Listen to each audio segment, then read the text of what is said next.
El Señor me traía una historia en esta semana y me ha hecho pensar y meditar mucho acerca de esto. Es una historia que todos hemos escuchado predicaciones, hemos escuchado palabras, la hemos leído seguramente una y otra vez. Pero el Señor a mi vida personal me ha tratado en esta semana acerca de esto de una forma muy especial y por eso quiero compartirlo con vosotros. ¿Está bien? En cierta ocasión, puedes poner el versículo, Michael, en cierta ocasión estaba el Señor Jesús y dice que tenía hambre y se acerca a una higuera y viendo que ésta no tenía frutos, se enojó y la maldijo. Y a mí me surgían muchas preguntas. Porque siendo un Dios de amor, un Dios de misericordia, un Dios de paciencia, ¿por qué maldice a la higuera? ¿Por qué se enoja? Siendo el creador de los tiempos. Y dice la palabra que no siendo tiempo de fruto, aún así se acerca sabiendo que no era tiempo de fruto y castiga a esta higuera. Preguntas como si Dios es un Dios de oportunidades. Lo vemos, por ejemplo, con la mujer adúltera cuando la pillan en el acto y la ponen delante del pueblo para apedrearla. Y esas famosas palabras que dice Jesús, que esté libre de pecado, que tire la primera piedra. Y le dice, mira, ninguno de los que están aquí te condena, yo tampoco. Vete y no peques mal, está dando otra oportunidad. ¿Por qué no hizo esto mismo con la higuera? Yo me preguntaba, bueno, Señor, ¿por qué si tú sabiendo que no era tiempo de fruto, sabiendo lo que te iba a encontrar porque tú eres Dios soberano, ¿por qué te acercas a esta higuera y no le dices, bueno, higuera, está bien, hoy me has fallado, me voy a dar la vuelta, me voy a ir otra vez y cuando vuelva mañana quiero que tengas fruto? ¿Por qué no le diste otra oportunidad? ¿Por qué siendo un Dios que da vida, en este caso, la maldice? Esas eran algunas de las preguntas que me asaltaban. Pero me puse a investigar un poquito, porque, bueno, la mayoría de los que estáis aquí sabéis que yo soy cocinero, y si me apuras, como un favor personal capaz de que te haga una puerta.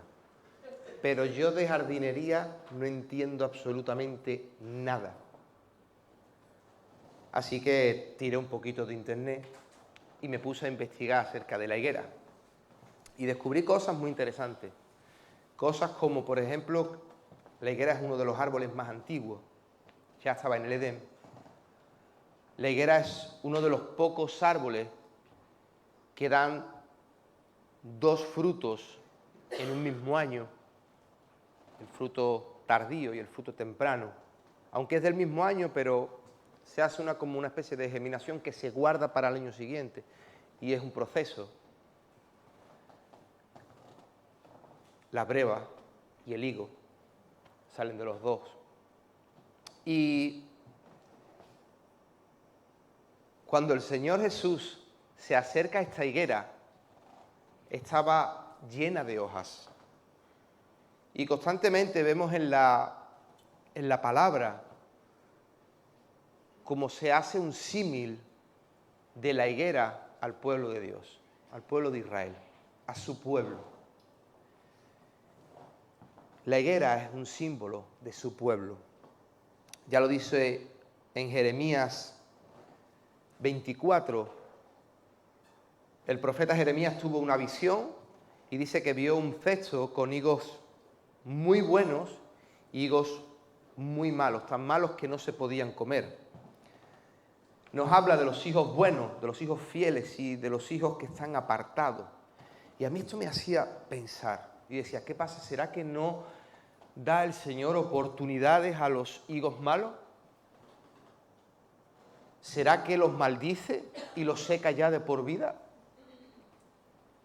También en Jeremías 8, Jesús hizo lo mismo que el profeta anunció y dijo que Dios haría eso mismo con su pueblo, separaría las cosas buenas de las malas, los hijos fieles con los hijos que están apartados. Pero digo, Señor, si tú eres un Dios de oportunidad, si tú eres un Dios de amor, si tú eres un Dios de justicia, ¿qué es lo que está pasando aquí? ¿Qué es lo que se nos escapa? ¿Por qué tanto juicio? ¿Por qué tanta condenación?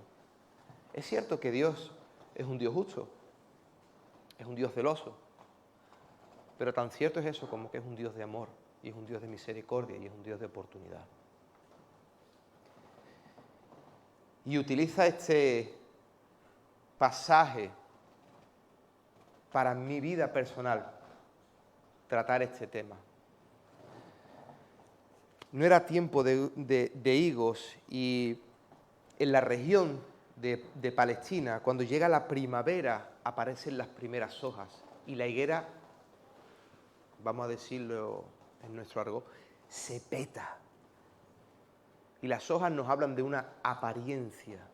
Cuando yo veo un árbol que está llenito de hojas, lo primero que pienso es, tiene que estar cargadito de manzana, de limones, de naranja, de higo, de lo que sea. Y entonces, quizás por eso el Señor Jesús se acerca, porque lo ve lleno de hojas y pareciera que iba a estar cargado de fruto.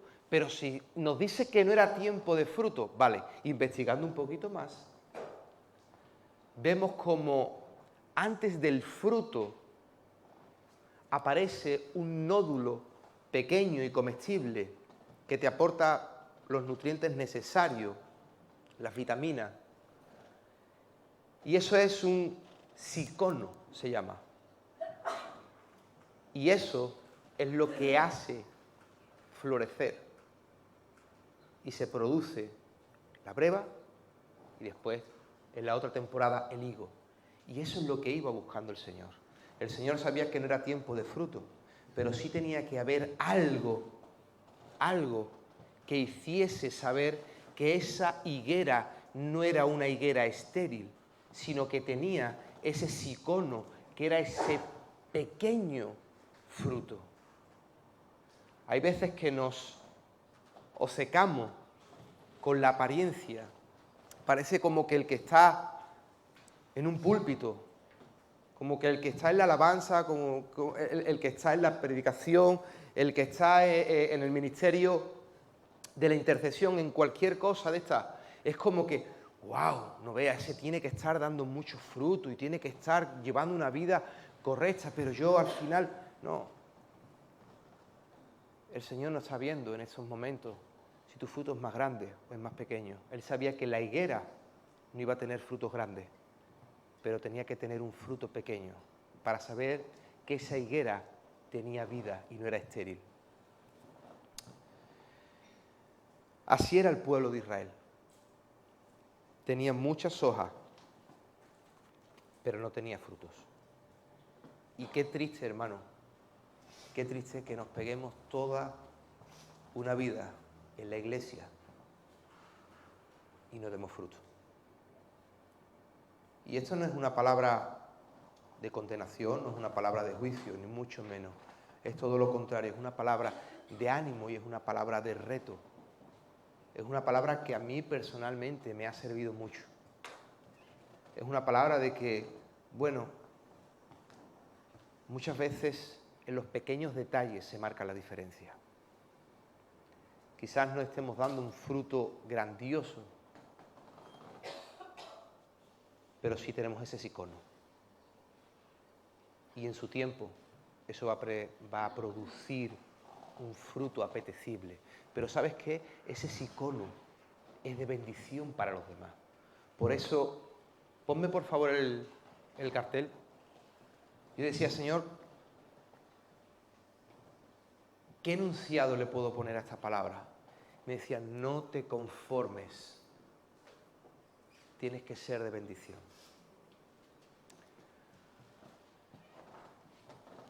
Mira, Él espera, el Señor Jesús espera un fruto digno de lo que Él sembró en nuestra vida. ¿Qué es lo que Él sembró en nuestra vida? En tu vida no lo sé, en mi vida sembró una esperanza. Estaba perdido, estaba sin rumbo, y cuando el Señor Jesús sale en mi encuentro, yo encuentro una esperanza, encuentro unas ganas de vivir, encuentro unas ganas de luchar, encuentro unas ganas de superarme. ¿Hay malos días? Sí. Quien esté libre de pecado, que tire la primera piedra. ¿Fallamos? Sí. Pero hay una esperanza. Hay algo que nos hace seguir hacia adelante. Y todos sabemos cuáles son los frutos del Espíritu, ¿verdad? Amor, paz, bondad, benignidad, paciencia. Pero yo decía, Señor, ¿qué es lo que me quieres decir con esto? ¿Qué es lo que tiene que ver todo este pasaje con mi vida, con mi relación, con el crecimiento, qué es lo que tiene que ver esto? Me decía, Jonathan, el mayor fruto que yo espero de ti es tu obediencia. Tu obediencia va a ser lo que va a determinar qué tipo de fruto vas a dar, qué tipo de vida vas a llevar, qué persona de bendición vas a ser para otros. Tu obediencia es lo que va a marcar la diferencia. Mira, hay algunos pasajes y algunas historias, y no me quiero extender mucho más, pero Noé llevaba una vida tranquila. De hecho, dice que delante de los ojos de Dios Noé era justo. Tenía su familia, tenía su trabajo. El hombre estaba tranquilo, se podía conformar con ese estilo de vida, ¿sí? Sin embargo, aún sin entenderlo, él obedeció a Dios cuando le dijo, haz esta locura. Y fue de bendición para su familia. Abraham, teniéndolo todo, hablando materialmente, tenía tranquilidad, tenía su esposa, tenía sus tierras, estaba bien posicionado, estaba bien mirado. Y sin embargo Dios le dice, sal. ¿Pero sal a dónde, Señor? Sal. Fue un tiempo difícil, claro, estuvo 7 años dando bandazos, pero obedeció. Y fue de bendición. Fue un tiempo de proceso, de aprendizaje, de enseñanza, pero por su obediencia vino un fruto de bendición a las naciones. Y 42 generaciones después llegaría el Mesías por una obediencia. El Señor me mostraba una historia y es la historia de Gedeón. Todos sabemos en el pasaje cómo estaba la situación de Israel y estaba sufriendo las consecuencias de vivir como quisieron durante muchos años, y estaban siendo, por los madianitas, estaban siendo torturados, apresados, les robaban las cosechas, y dice que Gedeón se encuentra en un lagar, en una especie como de pozo, de tinaja metida ahí escondido. Y él estaba ahí como guardando las cosas, un poquito de la cosecha, para que los madianitas no le robasen todo y poder dar de comer a su familia y poder tener algo para él. Y el Señor ve el potencial que había en Gedeón y se dirige hacia él como varón valiente y esforzado. Valiente y esforzado, Gedeón sería muchas cosas, pero él estaba metido, guardando para que no le robasen. Pero el Señor sabía el fruto que podía dar Gedeón, porque vio ese sicómoro. A veces nosotros, permitirme esta expresión, parece como que estamos estancados en nuestras vivencias, en nuestro pasado. hemos sufrido, nos han hecho daño. Y el Señor dice, dame todo eso. Y yo no sé tú, yo durante muchos años sentía que Dios me decía, dame esto que te está haciendo tanto daño. Y le decía, sí, Señor, te lo doy, te lo doy, te lo doy, te lo doy, te lo doy. Pero luego me lo volví a coger. Dame esto, suéltalo. Sí, Señor, pero lo volví a coger. Hasta que no aprendí, y me costó años, que tenía que soltarlo y no mirar atrás, sino mirar hacia adelante. Entonces ahí empezó el Señor a sanar muchas cosas. Empezó a liberar muchas cosas. Empezó a restablecer muchas cosas. Y fue parte de un proceso. Un llamado. Ven y sígueme. Esas fueron las palabras cruciales que cambiaron el destino de algunos de los hombres que sirvieron al Señor y que siguieron al Señor durante sus años de ministerio. Ven y sígueme. Un auténtico desconocido. Dejaron todo y le siguieron. Y esos hombres anónimos pasarían a la historia con nombres, siendo recordados por sus discípulos y después por los apóstoles. Y en esto me quiero centrar y quiero ir terminando con esto. Mira, dice en Juan 15, no me elegisteis a mí, sino que yo os elegí a vosotros. Yo sé el fruto que ustedes podéis dar y no os imagináis el potencial que tenéis en mis manos. Tan solo pido obediencia para que os dejéis utilizar.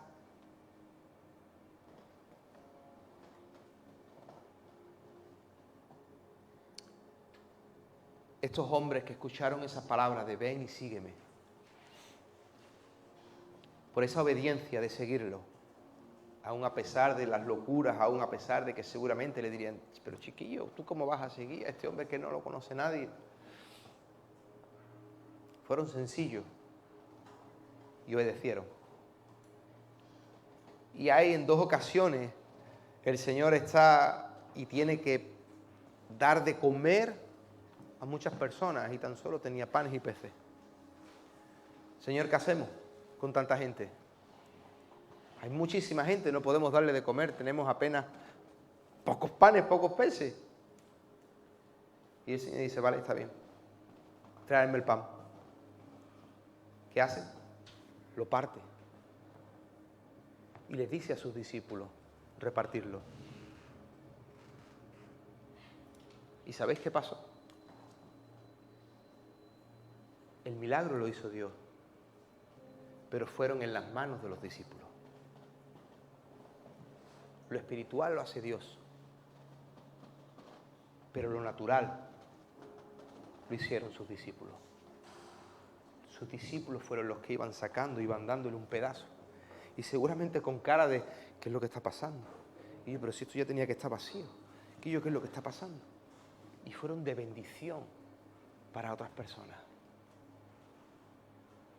Porque partieron sus vidas dejándolo todo por una obediencia. Ven y sígueme. Y en esta mañana el Señor nos está diciendo, hermano, ¿qué es lo que tienes que soltar en tu vida? ¿Qué es lo que te impide seguirme?